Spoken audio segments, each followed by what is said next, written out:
لله نحمده ونستعينه ونستغفره ونعوذ بالله من شرور أنفسنا ومن سيئات أعمالنا من يهده الله فلا مضل له ومن يضلل فلا هادي له وأشهد أن لا إله إلا الله وحده لا شريك له وأشهد أن محمدًا عبده ورسوله يا أيها الذين آمنوا اتقوا الله حق تقاته ولا تموتن إلا وأنتم مسلمون يا أيها الناس اتقوا ربكم الذي خلقكم من نفس واحدة وخلق منها زوجها وبث منهما رجالا كثيرا ونساء واتقوا الله الذي تساءلون به والأرحام إن الله كان عليكم رقيبا يا أيها الذين آمنوا اتقوا الله وقولوا قولا سديدا يصلح لكم أعمالكم ويغفر لكم ذنوبكم ومن يطع الله ورسوله فقد فاز فوزا عظيما أما بعد فإن خير الحديث كتاب الله وخير الهدي هدي محمد صلى الله عليه وسلم وشر الأمور محدثاتها وكل محدثة بدعة وكل بدعة ضلالة وكل ضلالة في النار أعوذ بالله السميع العليم من الشيطان الرجيم من همزه ونفخه ونفثه بسم الله الرحمن الرحيم فذكر فإن الذكرى تنفع المؤمنين وما خلقت الجن والإنس إلا ليعبدون. حاضرین جمعہ اور پردہ نشین خواتین اسلام، خطبہ مسنونہ کے بعد سورہ زاریات کی 2 آیتیں آپ کے سامنے پڑھی گئیں، جس میں اللہ تعالیٰ نے بڑے ہی اہم بات کی طرف اہل اسلام کو اشارہ کیا ہے. اللہ تعالیٰ نے کہا کہ اے نبی صلی اللہ علیہ وسلم آپ مومنین کو نصیحت کرتے رہیے، ان کو ایڈوائز کرتے رہیے، ان کو ایڈریس کرتے رہیے. یقیناً مومنین کو نصیحت کبھی نہ کبھی ضرور فائدہ پہنچائے. اور پھر اللہ تعالیٰ نے کہا وَمَا خَلَقْتُ الْجِنَّ وَالْإِنسَ إِلَّا لِيَعْبُدُونَ. جنات اور انسانوں کو پیدا کرنے کا مقصد صرف اور صرف اللہ کی عبادت ہے. حاضرین کرام، ان 2 آیتوں کے ذریعے سے آج کچھ مختلف باتوں پر آپ کی طرف آپ کی توجہ کو لے کر جانا ہے. یعنی کسی ایک بات پر نہیں، 2-4 بڑی اہم باتیں مجھے آپ کے سامنے رکھنی، اور خاص کر مجھے نوجوانوں سے کہنی بات کہ نوجوانوں اور سارے ہی مسلمانوں کو یہ بات جاننا چاہیے کہ ہر انسان کو اپنی زندگی کا مقصد یاد رہنا چاہیے. ہماری اپنی زندگی کا ایک پرپز ہے، ہماری اپنی زندگی کا ایک گول ہے، ہماری اپنی زندگی کا ایک مقصد ہے. اس مقصد کو ہمیں کبھی نہیں بھولنا چاہیے، اس مقصد کو کبھی ہمیں فراموش نہیں کرنا چاہیے. ہماری زندگی کا مقصد کیا ہے؟ اللہ رب العالمین نے اس کو واضح کرتے ہوئے کہا کہ ہم نے تمہیں صرف اور صرف اپنی عبادت کے لیے پیدا کیا.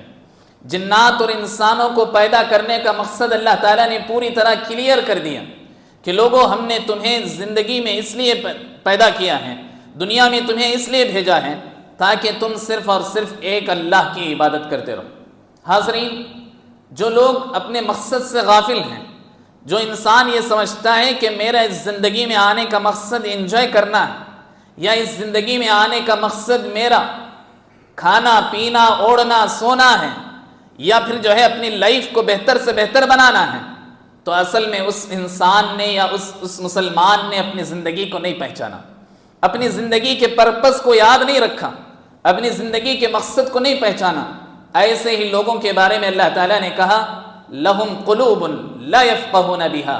وَلَهُمْ أَعْيُنٌ لَا يُبْصِرُونَ بِهَا وَلَهُمْ آذَانٌ لَا يَسْمَعُونَ بِهَا أُولَئِكَ كَالْأَنْعَامِ بَلْ هُمْ أَضَلُّ أُولَئِكَ هُمُ الْغَافِلُونَ. جو لوگ اپنی زندگی کے مقصد سے، اپنی زندگی کے پرپس سے، اپنی لائف پرپس سے اگر غافل رہتے ہیں، کیئرلیس رہتے ہیں، ایسے لوگوں کو اللہ تعالیٰ کہتا ہے کہ ان لوگوں کے اندر دل دھڑک رہا ہے، لیکن وہ دل ایسا ہے کہ وہ دل سمجھنا نہیں چاہتا. ان لوگوں کے کان ہیں، کان سنتے ہیں، لیکن پھر بھی وہ سننا نہیں چاہتے ہیں. ان کو اللہ رب العالمین نے آنکھ دیا ہے، وہ دیکھ رہے ہیں، لیکن حقیقت میں صحیح چیز کو دیکھنا نہیں چاہتے ہیں. اولئک کالانعام، ایسے لوگ جو غافل ہیں اپنے مقصد سے، اپنی زندگی کے پرپس سے جو لوگ غافل ہیں، اللہ تعالیٰ کہتا ہے کہ یہ لوگ جانور ہیں. گویا اللہ تعالیٰ نے اس انسان کو جس کا مقصد صرف زندگی میں یا دنیا میں آنے کا مقصد یہ سمجھتا ہے کہ ہمیں انجوائے کرنا ہے، ہمیں رہنا ہے، ہمیں لائف اپنی جو ہے سیٹل کرنا ہے، تو اللہ تعالیٰ کہتا ہے اصل میں وہ جانور ہے، کیونکہ جانور میں اور اس میں کوئی فرق نہیں۔ جانور بھی کھاتا پیتا سوتا اٹھتا، اپنی بیوی اپنے بچوں کی حفاظت کرنے کی وہ بھی کوشش کرتا ہے، ٹھیک یہی معاملہ اگر انسان کا بھی ہو تو اس کا اور اس کا مقصد ایک ہے۔ اور اللہ رب العالمین نے کہا بل ہم اول، اس سے بھی زیادہ گیا گزرا ہے، اس سے بھی زیادہ نچلا ہے، یعنی جانور سے بھی زیادہ جو ہے گیا گزرا ہے انسان۔ اللہ رب العالمین نے کہا کیوں؟ اس لیے کہ اللہ نے انسان کو عقل دی ہے، جانور کو وہ عقل نہیں دی۔ انسان کو اس کا مقصد بتایا گیا ہے، جانور کو اس کا مقصد نہیں بتایا گیا۔ پھر بھی انسان اگر اپنے آپ میں غافل ہے تو وہ اس سے بھی زیادہ انسان، یعنی اللہ رب العالمین نے کہا جانور سے بھی زیادہ تم بدتر ہو اگر اپنے مقصد کو نہیں پہچانتے ہو۔ اولئک هم الغافلون، ایسے ہی لوگ غافل ہیں، اللہ تعالیٰ نے کہا۔ حاضرین، جب مقصد کی بات آتی ہے، نوجوانوں جب مقصد کی بات آتی ہے تو سب سے پہلی چیز یہ کہ ہم اپنی نمازوں کی حفاظت کریں۔ نوجوانوں یہ بات یاد رکھو، یہ جوانی جو اللہ تعالیٰ نے ہم اور آپ کو دی، یقیناً یہ ایسی جوانی ہے جس کے بارے میں اللہ رب العالمین کل قیامت کے دن الگ سے سوال کرے گا، اسپیشل اللہ رب العالمین الگ سے سوال کرے گا۔ اور ایسا نہیں کہ اللہ تعالیٰ بعض لوگوں سے کرے گا، بعض لوگوں کو چھوڑ دے گا، کچھ لوگوں سے اللہ تعالیٰ پوچھ لے گا 5 سوال، کچھ لوگوں کو اللہ تعالیٰ ایسے ہی چھوڑ دے گا، نہیں، اللہ تعالیٰ یہ 5 سوال ہر آدمی سے کریں گے، اور ایک سوال اس میں یہی ہوگا کہ اللہ رب العالمین نے تمہیں جوانی دی تھی، تم نے اس جوانی کو کہاں گزارا؟ حاضرین، اس جوانی کو اللہ کی عبادت میں لگا دو۔ اللہ کے نبی صلی اللہ علیہ وسلم نے فرمایا کل قیامت کے دن عرش کے سائے کے نیچے جن خوش نصیبوں کو اللہ تعالیٰ رکھے گا اس میں ایک نوجوان ہوں گے، وَشَابٌ نَشَأَ فِي عِبَادَةِ اللَّهِ، ایسے نوجوان جنہوں نے اپنی جوانی کو اللہ کی عبادت میں گزار لی۔ آج ہماری ایک تھنکنگ بنی ہوئی کہ ہمیں جوانی کو اچھے انداز میں لائف اسٹائل کو بہتر سے بہتر بنانے میں ہمیں گزار لینا چاہیے، عبادت ہمیں بڑھاپے میں کرنا چاہیے۔ یہ بات یاد رکھو، یہ بات آج کے دن یاد رکھ کر جاؤ اللہ کے بندوں، کہ اللہ رب العالمین نے قرآن کریم میں بھی، اللہ کے نبی صلی اللہ علیہ وسلم نے احادیث میں بات بیان کی ہے کہ جو آدمی جوانی میں جو اچھی عادتیں، گڈ ہیبٹس اپنے اندر پیدا کر لیتا ہے وہ بڑھاپے میں بھی اس کے ساتھ رہتے ہیں، اور جس آدمی کے اندر بدترین اخلاق پیدا ہو جائیں، جس نوجوان کے اندر اخلاق برے ہو جائیں اور اس کی زندگی کے بہت سارے اونچ نیچ خراب ہو جائیں، تو پھر یاد رکھنا، یہ نہ سمجھو کہ میں بڑھاپے میں بہتر بن جاؤں گا، ایسا نہیں ہو سکتا، ایسا نہیں ہو سکتا، کیونکہ اللہ رب العالمین جس کو جوانی میں وہ توفیق نہ دے تو پھر بڑھاپے میں کیا توفیق دے گا؟ یہ اللہ رب العالمین احادیث میں اللہ کے نبی صلی اللہ علیہ وسلم نے اس بات کی طرف اشارہ کیا کہ جو لوگ جوانی میں جتنی اچھی عادتیں پیدا کر لیتے ہیں، آپ دیکھیں بڑھاپے میں آپ کو وہ عادتیں بہت آسان لگتی ہیں، کرنا میں بہت آسان لگتا ہے۔ اسی لیے سب سے بڑی چیز جو عبادت کی بات آ جائے تو نماز کو کبھی نہ بھولو، نماز کو اپنے سے غافل نہ رہو، نماز سے کبھی آدمی کو غافل نہیں رہنا چاہیے۔ اس لیے اللہ کے نبی صلی اللہ علیہ وسلم نے یہ بات بیان کی، جوانی کی وجہ سے تمہارے جسم کا بھی حق ہے، لیکن کبھی تمہارے اوپر غفلت آ جاتی، تمہارے اوپر کبھی سستی آ جاتی۔ اسی لیے اللہ کے نبی صلی اللہ علیہ وسلم نے کیا فرمایا؟ من نام عن صلاۃ او نسیها فلیصلیها اذا ذکرها، جو آدمی نماز کو نہ اٹھ سکا کسی دن اس پر غفلت طاری ہو گئی، کسی دن اس پر نیند جو ہے طاری ہو گئی، تو جیسے ہی وہ اٹھے نماز پڑھ لے۔ یا پھر کسی کام میں ایسا آدمی مصروف ہو گیا، ایسا آدمی بزی ہو گیا کہ اسے جو ہے نماز یاد نہ رہی، تو جیسے ہی نماز یاد آ جائے سب سے پہلے نماز پڑھ لے۔ تو گویا اسلام نے سب سے بڑا کام، سب سے بڑا ٹارگٹ مجھے اور آپ کو جو دیا ہے وہ نماز کا ہے۔ نماز سے بڑھ کر کوئی بڑی چیز نہیں، یاد رکھنا اللہ کے بندو، نماز سے بڑھ کر ہماری زندگی میں کوئی بڑی نیکی نہیں ہو سکتی، نماز سے بڑھ کر کوئی اہم کام نہیں ہو سکتا، اس سے زیادہ امپورٹنٹ کام ہماری زندگی میں نہیں ہونا چاہیے اور نہیں ہو سکتا۔ اس لیے اللہ رب العالمین نے قرآن کریم میں کہا وَأْمُرْ أَهْلَكَ بِالصَّلَاةِ وَاصْطَبِرْ عَلَيْهَا، ذمہ داروں کو مخاطب کر کے، ہر گھر کے بڑے آدمی کو اللہ تعالیٰ نے خطاب کر کے کہا وَأْمُرْ أَهْلَكَ بِالصَّلَاةِ وَاصْطَبِرْ عَلَيْهَا، اپنے گھر والوں کو بھی نماز کا حکم دو اور خود بھی نماز پر باقی رہو اور خود بھی نماز پڑھتے رہو۔ ایسا نہیں کہ اپنی بیوی بچوں کو ہم نے نماز کے لیے لگا دیا، اپنی بیوی بچوں کو قرآن پڑھنے کے لیے لگا دیا، اپنی بیوی بچوں کو ہم نے نیک بنانے کی کوشش کی، لیکن خود میرا دل جو ہے گندا ہے، خود میری زندگی جو ہے گناہوں سے بھرپور ہے، تو پھر ایسی زندگی فائدہ مند زندگی نہیں ہوگی۔ اللہ تعالیٰ نے کہا وَاصْطَبِرْ عَلَيْهَا، جس نماز کا تم اپنے گھر والوں کو حکم دیتے ہو، جس نماز کی امید تم اپنے بیوی بچوں سے کرتے ہو، اسی نماز کو تم خود بھی ادا کرنا ہوگا۔ یہ اللہ رب العالمین نے ہم اور آپ کو ذکر کیا۔ حاضرین ایک بات یاد رکھیں، یہ ہماری زندگی کا سب سے بڑا مقصد ہے نماز کو ادا کرنا، اس لیے کہ اللہ کے نبی صلی اللہ علیہ وسلم کو دیکھو کہ اللہ رب العالمین نے جنگ جیسی جو ہے اہم کام میں بھی نماز کو اللہ رب العالمین نے پوسٹ پون نہیں کیا، یا اللہ رب العالمین نے معاف نہیں کیا نماز کو۔ حالانکہ جنگ ایسا موقع ہے کہ جہاں ایک ایک منٹ بندے کے لیے، ایک ایک منٹ جنگ میں کھڑے ہونے والے کے لیے بہت اہم ہوا کرتا ہے، لیکن اس کے باوجود اسلام نے یہ نہیں کہا صبح سے شام تک جنگ لڑو، شام میں جا کر صبح سے شام تک کی جتنی نمازیں تم نے چھوڑی ہیں اسے پڑھ لو، ایسا اسلام نے نہیں کہا۔ وقت ہو گیا، جنگ میں تم ہو، ایک جو ہے جماعت جنگ میں لڑنا چاہیے، دوسری جماعت اسی جنگ کے میدان میں کھڑے ہو کر نماز پڑھنا چاہیے، اسلام نے کہا۔ تو جنگ جیسی اہم موقع پر بھی نماز کو اسلام نے ڈیلے نہیں کیا۔ اور خود اللہ کے نبی صلی اللہ علیہ وسلم کی سیرت کو آپ پڑھتے ہیں، اللہ کے نبی صلی اللہ علیہ وسلم کی سیرت ہمیں بتاتی ہے کہ اللہ کے نبی صلی اللہ علیہ وسلم کو بہت زیادہ تکلیفیں دی گئیں، ستایا گیا، مارا گیا، آپ کو گالیاں دی گئیں، سب کچھ اللہ کے نبی صلی اللہ علیہ وسلم نے برداشت کیا، اور کبھی اللہ کے نبی صلی اللہ علیہ وسلم نے بددعا نہیں کی۔ لیکن نماز جیسی اہم عبادت سے جب غافل رکھا مشرکین نے، تو اللہ کے نبی صلی اللہ علیہ وسلم نے ایسے وقت میں بددعا دی۔ آپ یاد رکھیں، اللہ کے نبی صلی اللہ علیہ وسلم کو سب سے زیادہ کسی دن تکلیف ہوئی مشرکین سے تو وہ طائف کا دن تھا۔ اللہ کے نبی صلی اللہ علیہ وسلم سے حضرت عائشہ رضی اللہ عنہا نے موت سے پہلے پوچھا، اللہ کے نبی بتاؤ آپ کی زندگی میں احد سے بھی زیادہ، یعنی جنگ احد کے دن جتنی تکلیف آپ کو پہنچی، اس سے بھی زیادہ کوئی اور دن آپ کی زندگی میں ایسا ہے جس میں آپ کو تکلیف پہنچی ہے؟ تو کہا اللہ کے نبی صلی اللہ علیہ وسلم نے سب سے زیادہ زندگی میں اگر کسی دن مجھے تکلیف پہنچی ہو تو وہ کون سا دن ہے؟ طائف کا دن ہے۔ طائف کے دن مجھے اللہ کے نبی صلی اللہ علیہ وسلم فرماتے ہیں کہ سب سے زیادہ تکلیف ہوئی، لیکن اللہ کے نبی صلی اللہ علیہ وسلم نے اپنے پرسنل لائف کی تکلیف پر اللہ کے نبی صلی اللہ علیہ وسلم نے کبھی بددعا نہیں کی۔ اپنی زندگی میں کسی نے آپ کو تکلیف دی ہو، اللہ کے نبی صلی اللہ علیہ وسلم نے بددعا نہیں کی۔ لیکن اللہ کے نبی صلی اللہ علیہ وسلم ایک مرتبہ جنگ لڑ رہے تھے مشرکین سے، صحابہ کرام جنگ لڑ رہے تھے، ایسے وقت میں عصر کا وقت پوری طرح مکمل طور پر ایسا جو ہے اتنا زیادہ کٹھن جنگ چل رہی تھی، اتنی زیادہ گمبھیر جنگ چل رہی تھی کہ ایک منٹ کی بھی فرصت صحابہ کرام کو نہیں مل رہی تھی کہ پیچھے ہٹیں اور نماز پڑھ سکیں۔ یہاں تک کہ عصر کا وقت ختم ہو چکا، سورج ڈھلنے لگا، اللہ کے نبی صلی اللہ علیہ وسلم کو یہ بات اتنی زیادہ تکلیف پہنچائی، یہ کام اتنا زیادہ تکلیف پہنچایا، اللہ کے نبی صلی اللہ علیہ وسلم نے ایسے لوگوں پر بددعا کرتے ہوئے کہا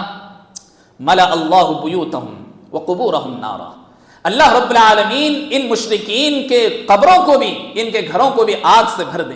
جہنم کے آگ سے اللہ تعالیٰ ان کے گھروں کو اور ان کے قبروں کو بھر دے۔ اللہ کے نبی صلی اللہ علیہ وسلم نے بددعا کی۔ تو حاضرین،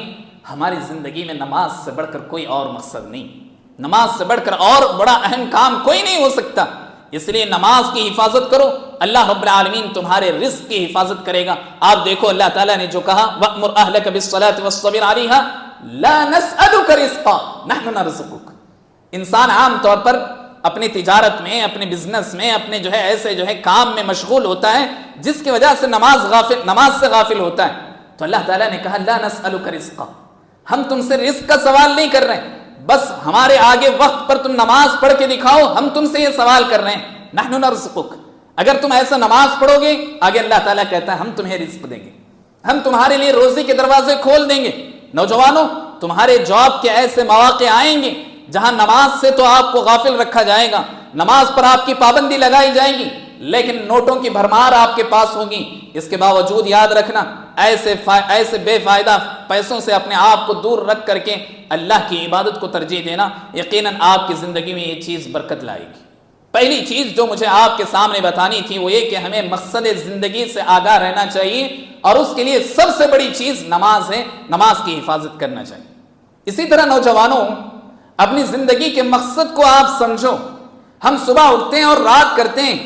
چاہے ہم اپنے کالج کو جو ہے اٹینڈ کرتے ہوں، چاہے اپنے اسکولز کو کی پڑھائی اسٹڈی میں ہم مشغول ہوں،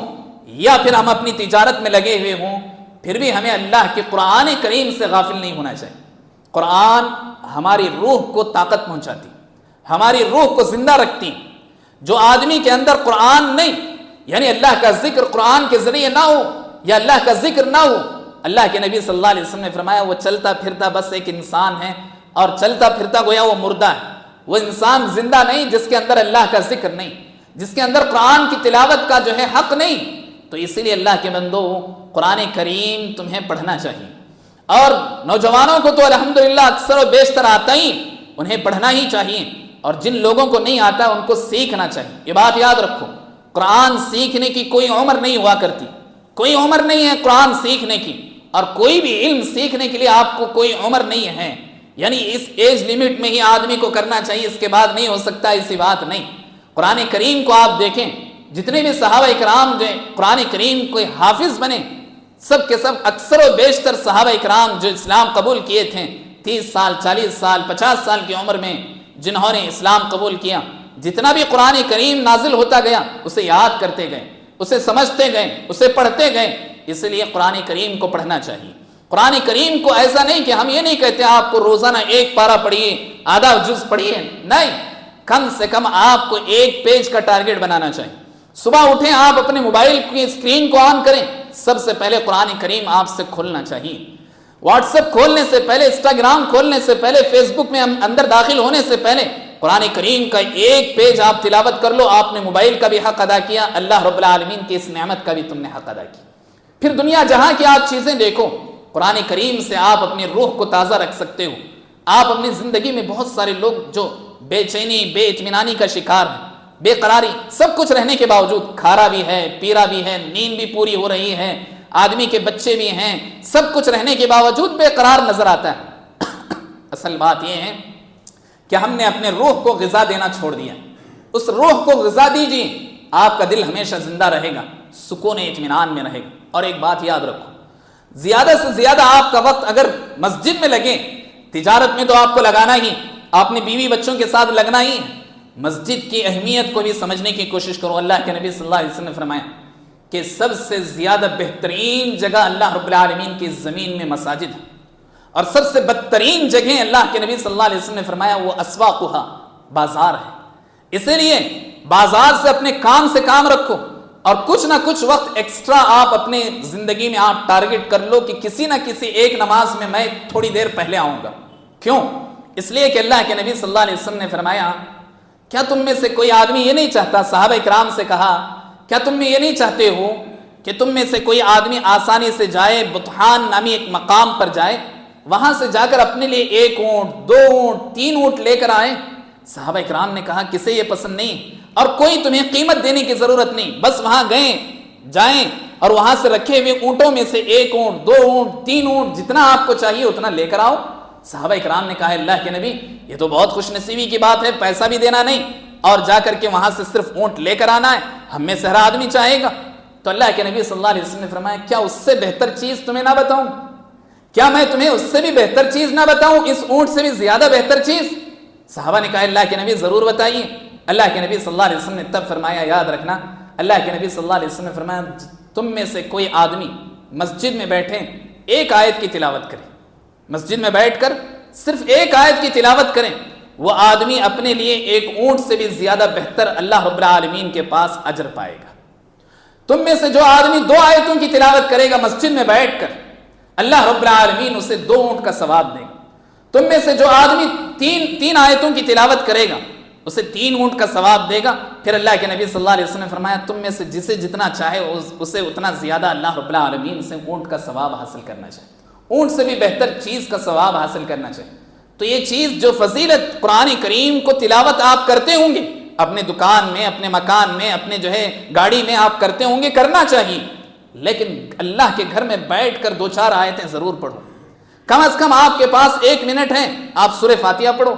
7 آیتیں ہیں، 7 اونٹ سے بھی زیادہ بہتر ثواب اللہ رب العالمین ہم اور آپ کی زندگی میں دے گا۔ اسی لیے اللہ کے بندو، قرآن کریم سے اپنے روح کو زندہ رکھنا اور تازہ رکھنا۔ تیسری چیز جو ہماری زندگی کا مقصد ہمیں یاد دلاتی ہیں وہ اللہ کا ذکر۔ ہم جہاں کہیں بھی رہیں اللہ کے ذکر کو اپنے آپ میں لگائے رکھیں۔ شیخ بن باز رحمہ اللہ کے بارے میں آپ جانتے ہیں، امام بن باز رحمہ اللہ ہمیشہ جو ہے قرآن کریم کی تلاوت، اللہ کے ذکر اور اللہ کے یعنی مخلوق کی خدمت میں لگے رہتے تھے۔ عبادت صرف یہی نہیں کہ نماز، قرآن وغیرہ کی، اللہ کا ذکر بھی کرتے رہیں، مخلوق کی خدمت بھی کرتے رہیں، یہ سب کچھ عبادت ہے۔ امام بن باز رحمہ اللہ چونکہ اندھے تھے، جب کبھی وہ اپنے جو ہے کتاب کو، کوئی بھی چیز کو پڑھتے تھے اپنے خاص طریقے سے انگلی رکھ کر کے، اچانک کوئی پیپر نیچے گر جاتا تو اس کو اٹھاتے اٹھاتے بھی سبحان اللہ کہہ لیتے، الحمدللہ کہہ لیتے، کہتے کہ کہیں ایسا نہ ہو کہ یہ وقت میرا ضائع چلا جائے۔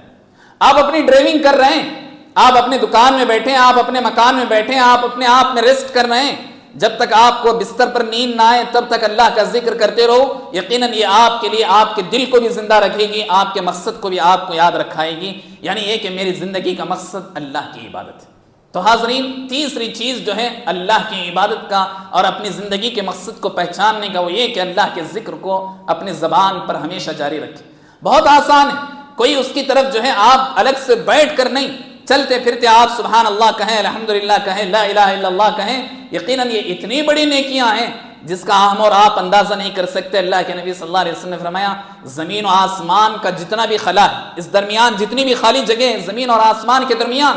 یہ چیزیں تمہاری نیکیوں سے بھر دی جائیں گی اگر تم سبحان اللہ، الحمدللہ، اللہ اکبر اپنی زبان سے کہتے ہو۔ اللہ کے ذکر کو اپنی زندگی میں رکھنے کی یاد رکھو، کوشش کرو۔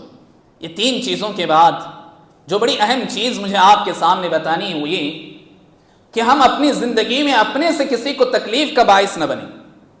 میری زندگی میں یہ کوشش کروں کہ میں کسی کو تکلیف نہ دوں،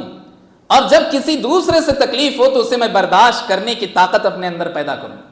یاد رکھو اللہ کے بندو، اللہ کے نبی صلی اللہ علیہ وسلم نے ایک مسلمان کا انٹروڈکشن دیتے ہوئے کہا، المسلم من سلم المسلمون من لسانہ ویدہ۔ مسلمان حقیقت میں وہ ہے جو جس سے دوسرے مسلمان محفوظ رہیں، اس کے ہاتھ سے، اس کے زبان سے، یعنی دوسروں کو تکلیف نہ دیں ہم۔ یہ سب سے بڑی پہچان ہے مسلمان ہونے کی، اچھے مسلمان ہونے کی۔ میرے ہاتھ اور میری زبان سے، میرے اعضاء سے، میرے پارٹس آف باڈی سے، میری زندگی سے کسی کو تکلیف نہ ہو، یہ ہمیں کوشش کرنی چاہیے۔ اس کا مقصد یہ بھی نہیں کہ ہم اتنا زیادہ لوگوں سے الگ ہو جائیں کہیں مجھ سے اس کو تکلیف نہ ہونے لگے، ایسا بھی نہیں۔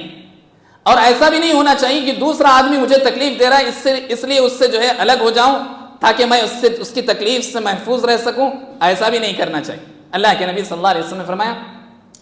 المؤمن الذي يخالط الناس ويصبر على اذاهم خير من المؤمن الذي لا يخالط الناس ولا يصبر على اذاهم۔ معاشرے کے لوگوں کے ساتھ مل جل کر رہنا، رشتہ داروں کے ساتھ، دوست احباب کے ساتھ، اپنے ملنے جلنے والوں کے ساتھ مل جل کر رہنا اور ان سے ہونے والی تکلیف کو برداشت کرنا، یہ زیادہ بہتر ہے اس آدمی سے جو آدمی لوگوں سے کٹ کر الگ ہو جاتا ہے کہ ان سے مجھے تکلیف ہوگی، ان سے مجھے ٹینشن ہوگی، ان سے ان کے تعلقات خراب ہیں، اس لیے مجھے الگ ہونا چاہیے۔ اللہ کے نبی صلی اللہ علیہ وسلم نے فرمایا وہ آدمی بہتر نہیں۔ بہتر آدمی وہ ہے جو ان کے ساتھ رہتے ہوئے ان سے ہونے والی تکلیف کو برداشت کریں۔ اور یہ بہت بڑی عظیمت والی بات ہے کہ آدمی سامنے والے کی تکلیف سے برداشت بھی کریں اور اپنے سے دوسروں کو تکلیف نہ دیں۔ یہ بہت بڑی عظیم بات ہے اور یہ بہت ہی عظیم سنت ہے، اسے ہمیں اپنی زندگی میں نبھانے کی ضرورت ہے۔ حاضرین، یہ بات میں نے کیوں کہا؟ اس لیے کہ آج آپ دیکھ رہے ہیں کہ سوشل میڈیا پر سب سے زیادہ جو چیز وائرل ہو رہی ہے وہ آئی لو محمد کے نام سے جو نعرے لگ رہے ہیں، جس کے نوجوان شکار ہو چکے ہیں، بہت سارے نوجوان جس کو میڈیا نے صحیح طور پر کور بھی نہیں کیا، ایسے بہت سارے نوجوانوں کو سلاخوں کے پیچھے ڈال دیا گیا ہے صرف اس لیے کہ انہوں نے اپنی زندگی میں یا اپنے ہاتھ میں بینر لے کر کے، نعرے لگا کر کے، یعنی نعرے بازی کرتے ہوئے سڑکوں پر نکل چکے ہیں۔ حقیقت میں یاد رکھو نوجوانوں، تمہارے جذبات سے کھیلا جا رہا ہے۔ دراصل یہ ایک جو ہے بہت بڑی سازش ہے جو رچی جا رہی ہے تاکہ مسلمانوں کو بھی لڑایا جائے، دوسرے دھرموں کو آپس میں ایک دوسرے کے ساتھ لڑا کر کے اپنی روٹیاں سیکنے کی یہ کوشش کر رہے ہیں۔ اس لیے اس چیز کو سمجھنے کی ضرورت ہے۔ حاضرین، اصل مقصد یہ ہے، اصل بات یہ ہے کہ ہم نے اللہ کے نبی صلی اللہ علیہ وسلم کی محبت کو سمجھا نہیں۔ یاد رکھیں، اللہ کی نبی صلی اللہ علیہ وسلم کی محبت ہر ایک کے دل میں ہونا چاہیے، وہی سچا مومن۔ خود اللہ کے نبی صلی اللہ علیہ وسلم نے فرمایا، لا يؤمن احدكم حتى اكون احب اليه من والده وولده والناس اجمعين۔ وہ آدمی مومن نہیں ہو سکتا جس کے نزدیک میں سب سے زیادہ محبوب نہ بن جاؤں، اس کے والدین سے، اس کے اولاد سے زیادہ محبوب جب تک میں نہ بن جاؤں تب تک تم میں سے کوئی آدمی سچا مومن نہیں بن سکتا۔ یہ تو اللہ کے نبی صلی اللہ علیہ وسلم نے بیان کیا۔ لیکن محبت کا کیا یہ طریقہ ہے کہ ہم پروٹیسٹ کریں، بینرز لگائیں اور اپنی زندگیوں کو بربادی کی طرف ہم لے جائیں؟ یاد رکھو اللہ کے بندو، یہ ایک سازش تھی یا ایک غلطی تھی جو کسی مسلمان سے شاید ہوئی کانپور میں، کہ اس نے ایک بینر جو لگایا اور اپوزٹ دوسرے دھرموں والوں نے اسے پھاڑا نکالا، جس کی وجہ سے ایک مسلمان کی غلطی کی وجہ سے سوشل میڈیا میں ایسی آگ کی طرح پھیلی کہ یہ آگ اتر پردیش سے نکلی اور نکل کر کے بہت سارے علاقوں کو اس آگ نے اپنے لپیٹ میں لے لیا ہے، نوجوانوں کو، اور حیدرآباد اور دوسرے تلنگانہ کے بہت سارے شہر اور بہت سارے کچھ ایک مسلمان جو پولیٹکس سے تعلق رکھتے ہیں، پولیٹکس سے، ان لوگوں نے اپنی روٹیاں سیکنے کے لیے بھی بہت سارے لوگوں کو یوز کیا۔ اور یاد رکھیں، آپ اپنے آپ میں سوشل میڈیا کو یوز کرتے ہوئے اس کا اہتمام نہ کریں، یعنی اس کو شیئر کرنا، اس کو جو ہے ترجیح دینا، اس کو امپورٹنس دینا، یہ ہرگز جو ہے اچھی چیز نہیں، جہالت ہے، یہ ناواقفیت ہے اللہ کے بندو۔ اصل میں اللہ کے نبی کی محبت کو ہم نے سمجھا نہیں۔ صحابہ اکرام نے سب سے زیادہ اللہ کے نبی سے محبت کیا، اور اللہ تعالیٰ نے خود کہا صحابہ سے زیادہ کوئی محبت نہ کر سکتا ہے نہ کیا، اور محبت کا طریقہ انہوں نے غلط اختیار کر لیا۔ اللہ کے نبی صلی اللہ علیہ وسلم کے برتھ ڈے کے نام سے منایا، اسی 4 یا 5 سپٹمبر کو جب سب سے پہلا یہ حادثہ پیش آیا، کنٹینیوسلی یہ چل رہا ہے، کل تک بھی آپ دیکھیں، آج تک بھی آپ دیکھیں، سوشل میڈیا کو آپ مجھ سے زیادہ بہتر جانتے ہیں، کتنے نوجوانوں کی زندگیاں برباد ہو رہی، کتنے نوجوان سلاخوں کے پیچھے چلے گئے۔ کسی ایک نے جو ہے جذباتی تقریر دے دی، کسی ایک عالم نے، اور سن لیا، نوجوانوں نے پروٹیسٹ کرنا شروع کیا، اپنے ہاتھوں میں، اپنے جو ہے گھروں پر آئی لو محمد کے جو ہے نعرے لگائے اور بینر لگا کر کے انہوں نے گھومنا شروع کیا۔ ہوا کیا؟ نتیجہ کتنا خطرناک ہے۔ اور یہ یاد رکھیں، اللہ نہ کرے اگر یہ پھیلتا ہی جائے گا، پورے ہندوستان کو یہ متاثر کر جائے گا۔ اور آج الحمدللہ یہاں نہیں ہے، کل اگر یہ آ جائے تو میرے سننے والوں سے میں یہ کہنا چاہتا ہوں، حقیقت میں اللہ کے نبی کی محبت کا طریقہ نہیں۔ محبت کو جتایا نہیں جاتا، یعنی زبان سے کہہ کر کے، بینروں کے ذریعے سے جتایا نہیں جاتا، محبت کو کر کے دکھایا جاتا ہے، جیسے صحابہ کرام نے کہا کیا۔ اللہ کے نبی صلی اللہ علیہ وسلم کے پاس ایک صحابی آئے، کہا اللہ کے نبی، میں آپ کو اپنی جان، مال، اپنی بیوی، بچوں سے زیادہ محبت کرتا ہوں، اور آپ سے اتنی زیادہ محبت کرتا ہوں کہ جب بھی گھر میں ہوتا ہوں آپ کی یاد آ جاتی ہے، فوراً آپ کے پاس، جب تک میں آ کر آپ کو نہیں دیکھ لیتا، ملاقات نہیں کر لیتا، تب تک میرا دل سکون اطمینان میں نہیں رہتا، اور جب میں آپ کو دیکھ لیتا ہوں تو مجھے خوشی ہوتی ہے۔ پھر میں سوچتا ہوں کہ آپ کی موت آ جائے گی، میری موت آ جائے گی، اور آپ جنت الفردوس کے اعلیٰ مقام میں ہوں گے، اور اگر میں جنت میں چلا بھی گیا تو نچلے جو ہے درجے میں ہوں گا، تو اللہ کے نبی میں کیسے برداشت کر سکوں گا؟ تو اللہ رب العالمین نے فوراً آیت کریمہ نازل کی، کہا وَمَن يُطِعِ اللَّهَ وَالرَّسُولَ فَأُولَٰئِكَ مَعَ الَّذِينَ أَنْعَمَ اللَّهُ عَلَيْهِم مِّنَ النَّبِيِّينَ وَالصِّدِّيقِينَ وَالشُّهَدَاءِ وَالصَّالِحِينَ۔ اللہ نے آیت نازل کی اس صحابی کے جذبات کو دیکھ کر، کہا جو اللہ اور اس کے رسول کے طریقے پر چلتا رہے گا، اسے یہ خوشخبری سنا دو کہ وہ اللہ کے نبی کے ساتھ جنت میں ہوگا، جنت میں اللہ کے نبی کے ساتھ ہوگا۔ جنت میں اللہ کے نبی کے ساتھ کون ہوگا؟ جو اللہ کے نبی سے محبت کیسے کرے؟ اللہ کے نبی صلی اللہ علیہ وسلم کے طریقے کو اپنی زندگی میں لاگو کر کے دکھائے۔ ایسے لوگ سوشل میڈیا پر اپنے اسٹیٹمنٹ دے رہے ہیں،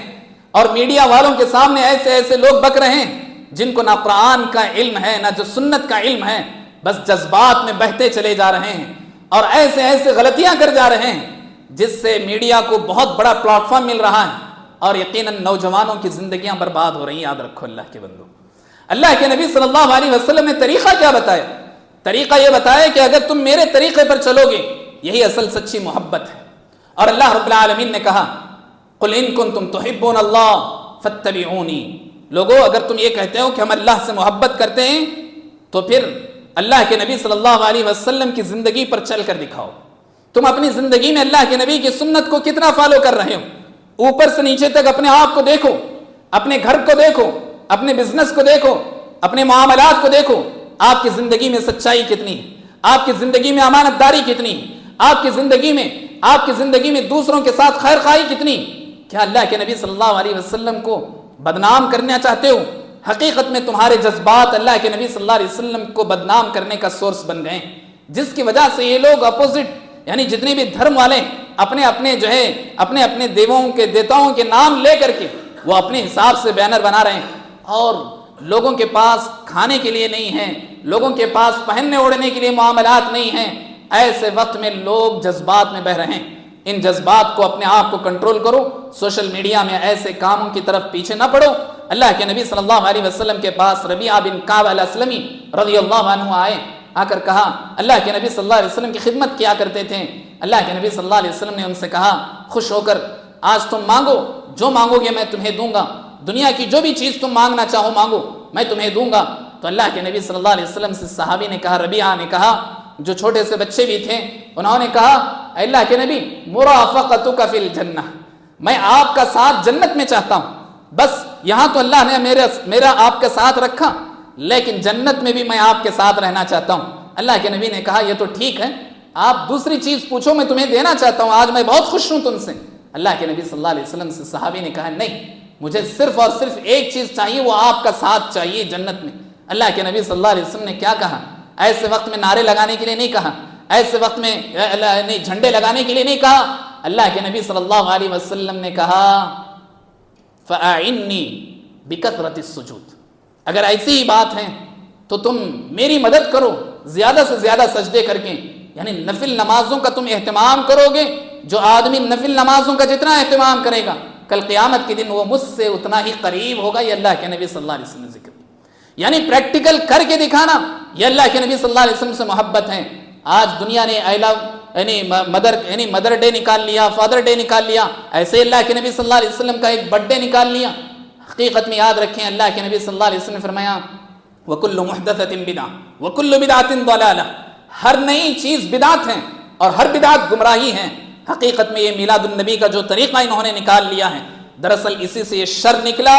اور نکل کر ایسے پھیل رہا ہے، اللہ کی قسم کنٹینیوسلی ایسا چل رہا ہے کہ سب سے بڑا ایشو بنا ہوا ہے آج سوشل میڈیا پر، جسے سمجھنے اور جس سے جو ہے دور رہنے کی ایک مسلمان کو، ایک نوجوان کو کوشش کرنی چاہیے۔ اللہ تعالیٰ ہم سب کو عمل کی توفیق عطا فرمائے، اللہ تعالیٰ مسلمانوں کی حفاظت فرمائے، جان و مال، عزت و آبرو کی، ایمان کے اللہ تعالیٰ ہم سب کی حفاظت فرمائے۔ اللہ تعالیٰ ہم تمام مسلمانوں میں جو پریشان حال ہیں، اللہ تعالیٰ ان کی پریشانیوں کو ختم فرمائیں، ہم میں جو مقروض ہیں ان کی قرض کی ادائیگی کو اللہ تعالیٰ پوری فرمائیں، جو بے روزگار ہیں اللہ تعالیٰ انہیں حلال روزی کے ذریعے نصیب فرمائیں، جو بھی بیمار یہاں بیٹھے ہوئے ہیں مرد و خواتین میں اللہ تعالیٰ انہیں شفا بھی عطا فرمائیں، جو بھی ہاسپٹلائز ہیں اللہ تعالیٰ ان کی دواؤں میں اثر عطا فرمائیں، انہیں جلد سے جلد شفا بھی عطا فرمائیں، انہیں اپنے گھروں کو اللہ تعالیٰ سلامتی کے ساتھ، صحت و عافیت کے ساتھ لوٹائے۔ اللہ تعالیٰ